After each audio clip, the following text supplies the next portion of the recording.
Tara na at maglesonan, baby.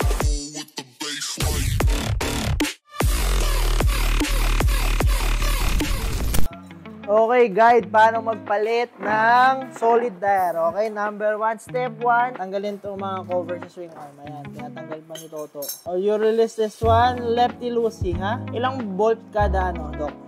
2 bolt. 2 bolt, okay? Bolt. Ayan, ayan. So, all in all, yan, tabi nyo. Yan, tama-tama ginawa nyo. Tabi nyo maigi yung mga bolts, ha? Importante yan. After yan, yan, kailangan nyo ng 19mm, no?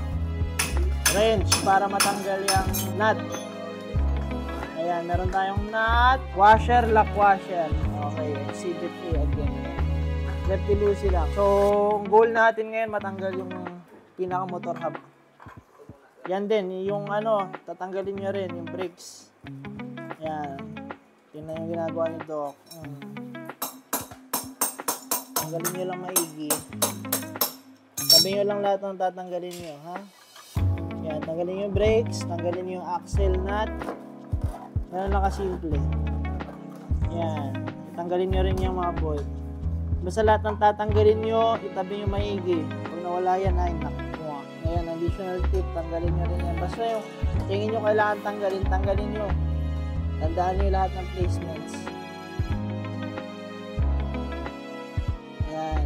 Para matanggal yan, kailangan tanggalin yung tapalodo para matanggal yung gulong.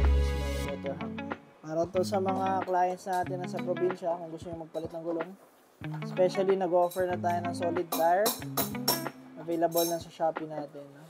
Para iwas aberya.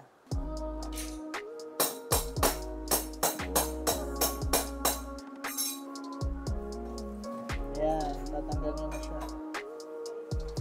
Very good.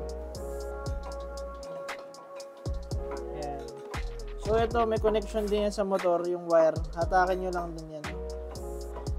Juliet. Natanggal na ni Doc. Doc, turo mo yung Juliet. Ayan. Yung may wire na yun. Natak rin naman lang yan. Okay.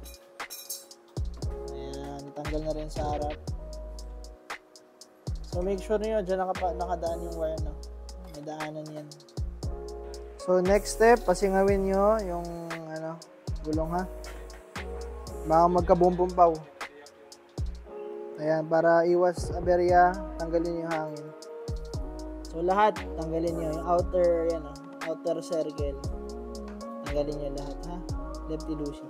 Okay, so after nyo kalasin yung split rim, ito na yung pinamahirap na part, no. Ito yung pinaka-discarte. Kailangan nyo daganan.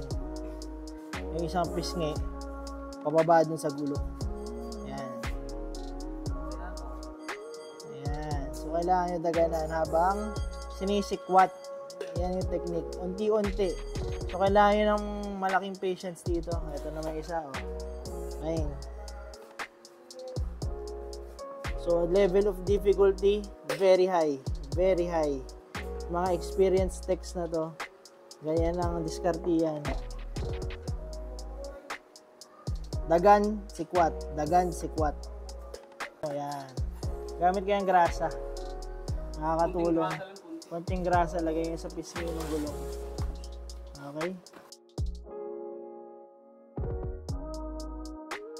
So, very advantage ng ating solid tire is zero maintenance. Wala ka ring aberya sa kalsada. Sureball yan. Guaranteed. For few years, no? Hindi mo kailangan palitan yung solid tire. Kaya natin gusto magpa-solid tire. Kasi kahit ang tubeless, nabubutas yan. Okay? Pakita mo, Doc. Isang pisngi, nalagay na. Okay? So, pag nalagay yan na isang pisngi, mas mabilis na ilagay yung isa pang pisngi. Kaya makakatulong yung rubber mallet para mas pumasok yung rim.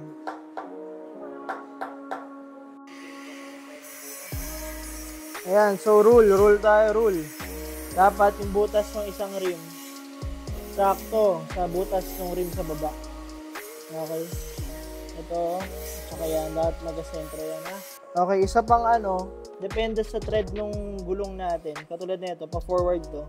Hanapin niyo may pito. Ito yung pito. Ito. Yan yung side ng face wire. Okay? Sana naintindihan yung sinabi ko. Para maayos lang yung thread ng gulong. Kasi ayaw nating nakabaliktad yan. Tsaka Dapat ganyan. Kasi talaga yung forma ng hub. Oo. Isa rin yun. So, basta kung saan yung pito, Hindi siya pwede pumunta dito. oo. Okay. Bawal yung balik rin to. So, may pito sa may kaliwa. Okay. Kung saan yung face wire. So, same technique tayo sa kabilang pisngi. Dagan, sikwat. Dagan, sikwat. Hanggang totally bumaon yung rim, no? Yun nga lang, make sure lang i-follow yung pointers natin. Okay, so yun na yun. Pag nakabit nyo na yung mga rim, balik nyo lang yung mga bolts, reverse nyo lang yung buong process natin, goods to go. Lagi nyo lang higpitan yung mga bolts and nuts, okay? Ayan, kung gusto nyo magpakabit ng solid tire, kaya namin gawin dito. Mas mahirap nga lang. So para sa mga clients natin, provincially, mas challenging for you guys, pero kaya yan. So kailangan nyo lang ng mahabang pasensya. Tsaka power. Kailangan ng dagan sikwat. Okay? A bit away. Alright, so sana nagustuhan niyo yung video. Makikita nyo naman, ang binabayaran nyo dito pag bumili kayo ng electric vehicle is hindi lang unit, pati yung after sales. Tama ba, boys? Hey! So sa after sales, di namin kayo iiwan. Guaranteed yan.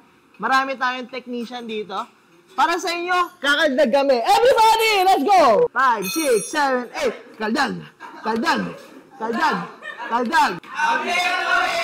Kung gusto nyo bumili, shop location namin and contact number, price list, papakita ko ngayon. Bayam, post nyo na lang kung gusto nyo. I'll be away, baby.